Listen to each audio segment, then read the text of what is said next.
마태복음 12장 31절부터 35절까지의 말씀만 보겠습니다. 마태복음 12장 31절부터 35절입니다. 읽으실 때 깨닫게 하는 성령의 지혜가 함께 하시기를 축복해 드립니다. 같이 31절부터 35절까지 함께 읽겠습니다.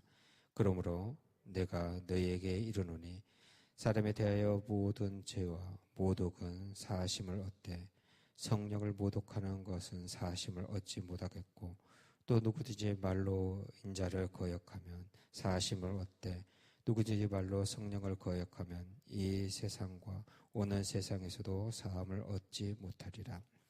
나무도 좋고 열매도 좋다 하든지 나무도 좋지 않고 열매도 좋지 않다 하든지 하라. 그 열매로 나무를 아느니라. 독사의 자식들아, 너희는 악하니 어떻게 선한 말을 할 수 있느냐? 이 마음에 가득한 것을 입으로 말함이라. 선한 사람은 그 쌓은 선에서 선한 것을 내고 악한 사람은 그 쌓은 악에서 악을 내는 것이 악한 것을 내느니라. 아멘. 예, 오늘 큐티의 내용을 가지고 말씀을 나누고자 합니다. 오늘 큐티의 내용 중에 한 부분입니다. 오늘 본문은 참 어려운 본문이에요. 그 어려운 주제가 뭐냐면 성령 모독죄라는 주제입니다. 그래서 이 부분을 되게 어려운 부분이기 때문에 잘 설명을 하지 않습니다. 그렇다고 해서 제가 잘 알기 때문에 설명을 하고자 하는 게 아니라 그래도 우리가 이 부분을 짚고 넘어가고 이해하고 넘어가야 될 부분이기 때문에 오늘 이 본문을 택했습니다. 언뜻 보면입니다. 용서받을 수 있는 죄와 용서받지 못할 죄가 있는 것처럼 구분이 되어진 것처럼 표현이 되어 있습니다. 그렇죠? 사람에게 하는 것은 뭐든지 다 용서돼.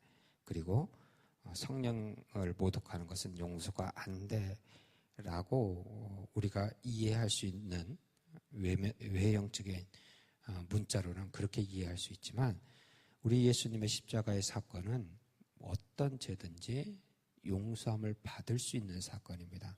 제한적으로 어떤 죄는 용서가 되고 어떤 죄는 용서하지 못한다고 한다면 예수 그리스도의 십자가의 사건은 완벽한 완성의 속죄가 아니라 불완전한 또 다른 어떤 대속물이 필요한 속죄가 되어버립니다.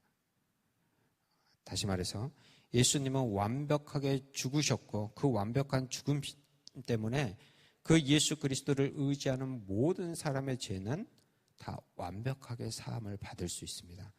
이것은 변함없는 진리고 그것은 이 본문을 해석할 때 반드시 가장 기본적인 중심에 두고 이 본문을 접근해야지 그것을 죄해버리고 이 본문만 생각하면 어떤 죄는 용서받고 어떤 죄는 용서함을 못 받네?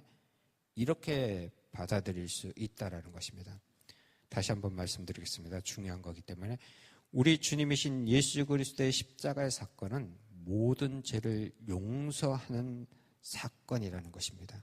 반드시 그것을 전제로 이 본문을 접근해야 됩니다.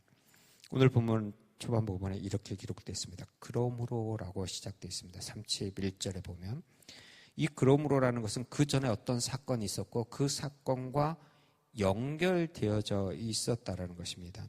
그 전 사건이 무엇이냐면 예수님의 귀신을 쫓아내고 병자를 고칩니다. 그랬을 때 바리새인들이 와서 저 예수라는 사람이 귀신의 왕인 바알세불의 힘을 빌어서 이런 일들을 한다라고 했고 우리가 잘 알듯이 어떻게 사단이 사단을 쫓고 같은 집안에서 그렇게 서로 분란이 있을 수 있느냐는 그런 대략적인 이야기 끝에 나온 말씀이 오늘 본문이에요. 그 전과 연결이 돼 있다라는 것입니다. 그러면 그 전에 용서받지 못할 한 누군가가 아니면 한 어떤 무린가가 있다라는 것인데 그것은 누굴 향해 말하고 있는 것이냐? 다시 말해서 31절은 바리새인들을 향해서 그들의 심령의 상태를 이야기하고 있는 내용이라는 것이에요. 근데 그들의 심령의 상태가 죄송합니다. 심령의 상태가 오늘 본문을 통해서 예수님이 말씀하신 걸 통해서 보면 이런 것입니다. 내가 너희에게 이르노니 사람에 대한 모든 죄와 모독은 사하심을 얻되. 다시 말해서 바리새인들의 외형적인 어떤 행동과 그들의 습관과 그들의 종교의식이 단순히 하나님에 대한 모독죄에 속하는 게 아니라 사람을 향한 죄가 될 수 있다는 것이에요. 물론 당시 바리새인들도 분명히 하나님 보시기에 거룩한 사람들이 있었을 수 있습니다. 그런데 안타깝게도 성경에 나와 있는 바리새인들은 하나님으로부터 직접적으로 예수님으로부터 질책을 받는 사람들이었고 그 질책의 대부분의 내용들 중에 하나가 뭐냐면 사람들로 하여금 죄를 짓도록 만들었다라는 것이에요. 그 모든 것은 용서함을 받을 수 있다라고 이야기하고 있습니다. 그러면서 그 다음 이어져서 말하는 것이 성령을 모독하는 것은 사하심을 얻지 못한다. 이게 가장 논란이 되는 말씀인데 성령을 모독하는 죄. 그럼 그 성령의 역할이 무엇인지를 한번 우리가 생각해 볼 필요성이 있습니다. 성령은 어떤 역할을 하죠? 가장 중요한 역할. 가장 중요한 역할이 뭐라고 생각하십니까? 성령에 관해서 참 많은 것들이 있습니다. 성령 우리에게 은혜를 주시고 성령이 우리에게 오셔서 위로도 주시고 하는데 성령의 가장 중요한 역할은 성경 전반적으로 이야기할 때 예수 그리스도를 알게 하는 것입니다. 인정하십니까? 이것은 제 이야기가 아니라 오늘 새벽이라서 찾지는 않지만 성경 전반적으로 성령에 관해서 예수 그리스도에 관해서 우리에게 소개해주고 소개라는 표현이 좀 그렇지만 우리로 하여금 예수 그리스도를 만날 수 있도록 인도해 주시는 분이 제3위에 해당되는 성령의 역할입니다. 그것을 좀 더 우리에게 친숙하게 표현하면 우리로 하여금 회개할 수 있도록 역할을 감당해 주시는 분이 성령님이셔요. 그 성령님을 통해서 우리가 회개를 하고 그 참된 회개를 통해서 우리가 예수님을 만나고 이게 뭐가 먼저 됐느냐 나중 됐느냐는 신학적인 논리이고 동시에 일어나는 사건으로 예수님을 만나면서 회개하고 회개하면서 예수님을 만나는 그런 경험들이 우리 안에 있을 것입니다. 없다고 한다면 이 새벽에 예수님을 만나는 성령을 통해서 예수님을 만나는 귀한 경험이 있었으면 좋겠습니다. 그것이 성령의 가장 대표적인 역할이에요. 그런데 이것을 모독하는 것. 우리 과거 개역개정 성경을 기억하십니까? 개역 한글판 예전 성경 거기에는 모독이란 단어가 아니라 회방이라고 써 있어요. 방해하는 것이에요. 그렇게 번역했습니다. 어떤 번역이든지 저는 다 괜찮다고 생각이 되어집니다. 성령의 일을 방해하는 것. 지금 바리새인들의 역할은 뭐였습니까? 그러므로 전에 예수님이 귀신을 쫓아내고 병자를 고치고 그런 많은 이적과 기적들을 행했던 이유가 뭡니까? 단순히 육체의 문제를 해결하기 위해서였나요? 아닙니다. 그것을 통해서 예수 그리스도를 믿고 구원받기를 원해서였습니다.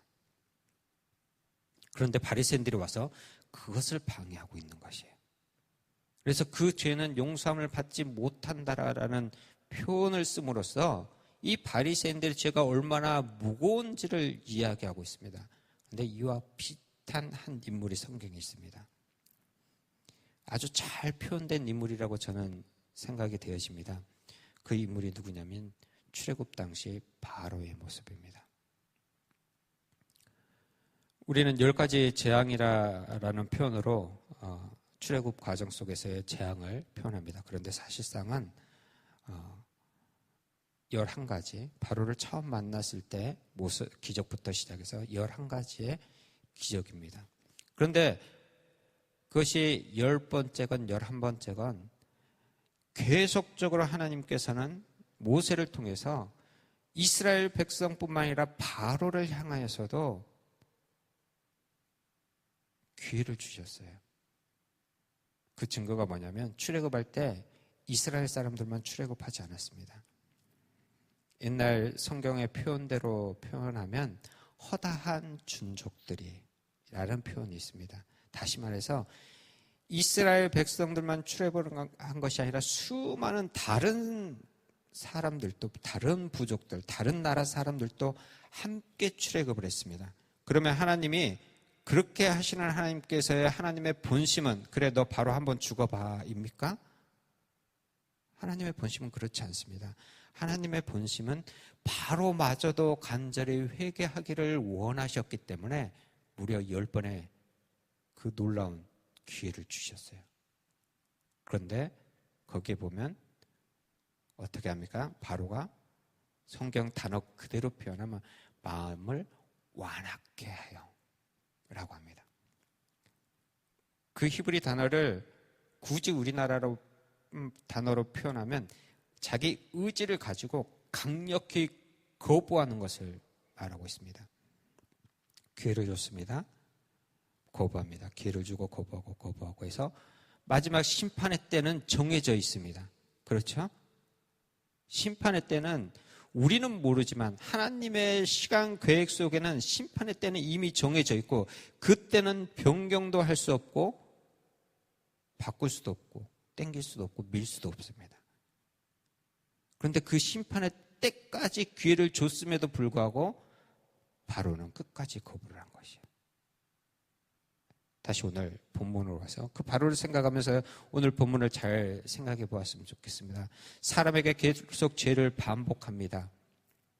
그리고 또한 하나님을 향해서 죄를 계속 짓는 것입니다. 죄를 짓는다는 자체는 하나님과 관계에 있어서 뗄래야 뗄 수 없는 부분이기 때문에 사람에게 죄를 짓든 하나님을 향하여 모독을 하든 죄는 정죄함을 받고 심판을 기다리는 것이에요.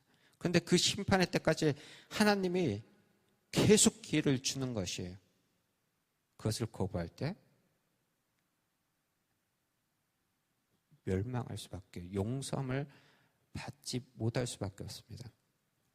우리 성경을 읽으면서, 사복음서를 읽으면서 예수님께서 얼마나 바리새인과 서기관들, 당시 종교 지도자들에게 기회를 주셨는지 우리는 이것을 전제로 보면 참 예수님이, 하나님이 얼마나 그들을 향하여서 많이 외쳤는지를 느낄 수 있습니다. 그런데 그들은 끝까지 그것을 거부했다는 것이에요.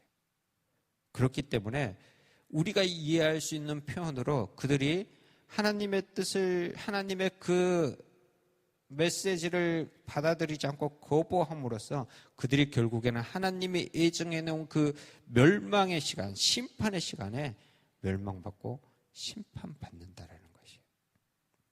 그런데 이것을 뭐로 연결했냐면요, 33절부터 제가 읽어드리겠습니다.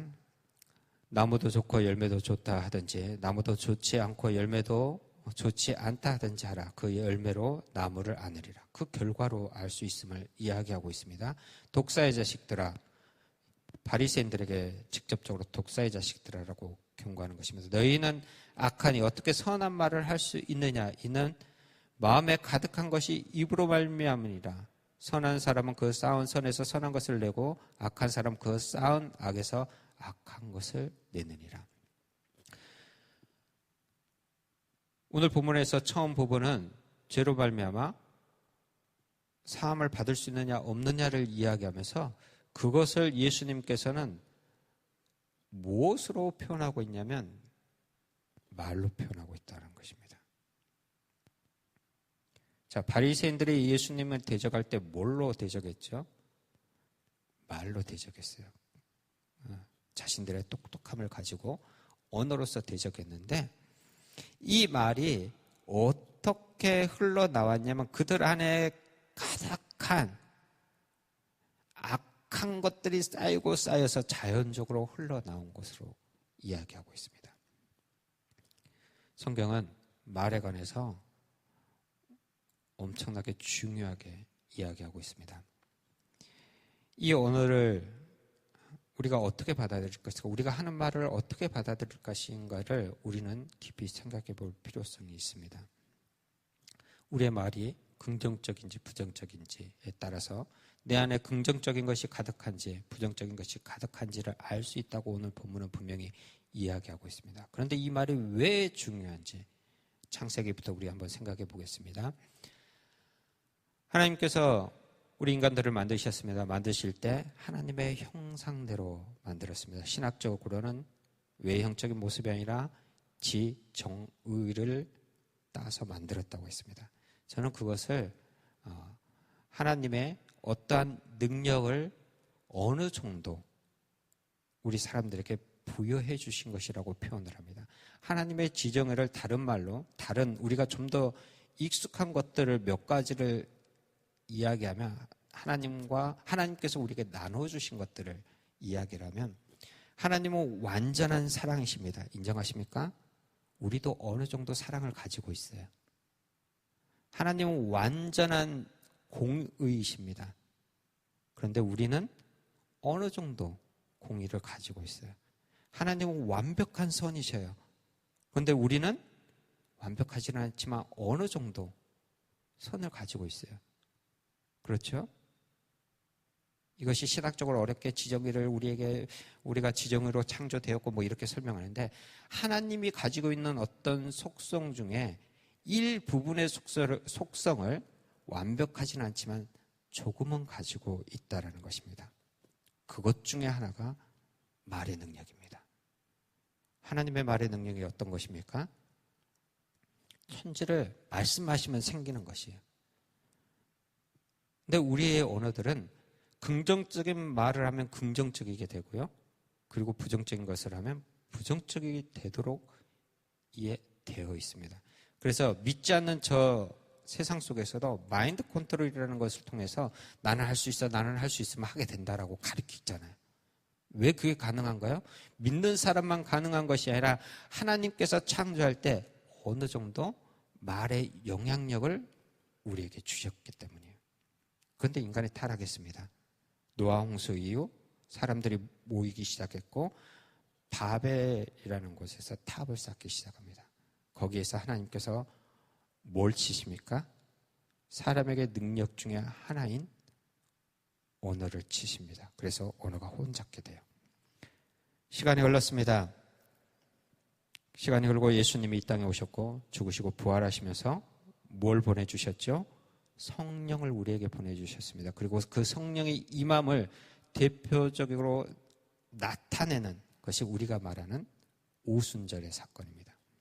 오순절 마가의 다락방에서 예수님의 제자들을 비롯한 제자들이 모여서 기도를 합니다.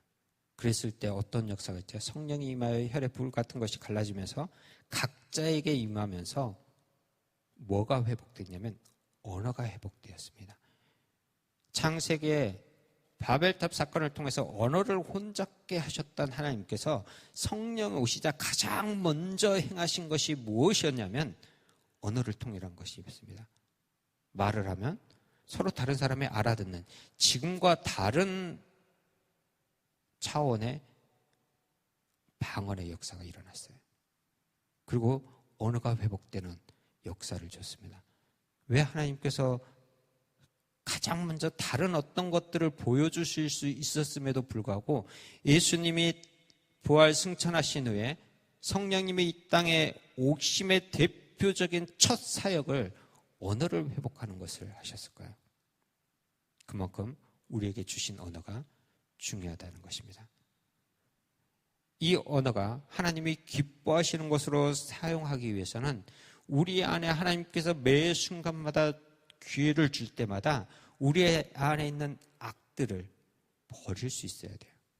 그렇지 못하면 하나님이 정해놓으신 그 심판의 때 그 악들이 차고 넘쳐서 멸망을 받을 수밖에 없다는 것이에요. 성령 모독죄는 성령을 어떻게 해서 뭐 하는 그런 모습이 아니라 하나님이 수많은 기회를 줬음에도 불구하고 그것을 거부했을 때 그 수많은 기회는 누가 계속 우리에게 말씀하시죠? 지금 이 시대에 말씀을 통해서 성령님이 하시는 것이에요.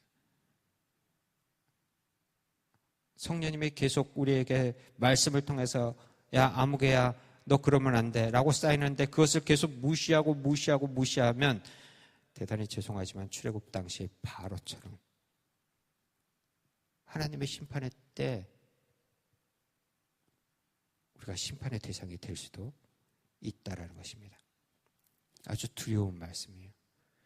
이 새벽에 나와서 주님 앞에 나온 저와 여러분들, 그리고 각 처소에서 예배드리는 믿음의 성도님들, 성경은 우리로 하여금 믿고 구원받았어, 그러니까 너희들 편안하게 있다가 주님 만나라고 하지 않았습니다. 믿는 그 순간부터 처절하도록 주님의 사람으로, 하나님이 원하시는 모습으로 할 수 있도록 최고의, 말로 표현할 수 없는 최선의 노력을 하도록 했습니다. 잘못된 신앙관을 가지고 있는 분들은, 과거에 저도 그랬고요, 믿으면 돼 라고 하지만 성경 믿고 구원받아라는 말보다 비교할 수 없을 정도로 행함을 이야기하고 있다는 것이에요. 그 행함도 우리에게 주신 것입니다. 물론 오해하지 마십시오. 행함으로 구원받는다는 것 결코 아닙니다. 구원은 반드시 절대적으로 예수 그리스도를 믿음으로 구원받는 것입니다. 그런데 믿음의 자녀답게 행동하고 말하지 않으면서 내가 구원받았다라고 할 수 있을까요? 저 여러분들 정말 예수님을 믿는다고 한다면 그 전에 과거는 중요하지 않습니다. 오늘 이 순간부터 믿음의 자녀답게 성경을 근거로 그렇게 행동하고 말할 수 있었으면 좋겠습니다. 그것이 참된 그리스도인의 모습이라고 생각되어집니다. 그런 그리스도의 모습을 간직하는 저와 여러분들께 축복해 드립니다. 찬양 드리겠습니다. 조금 전에 드렸던 찬송가 446장 1절만 찬양 드리겠습니다. 446장 주음성 외에는 1절입니다.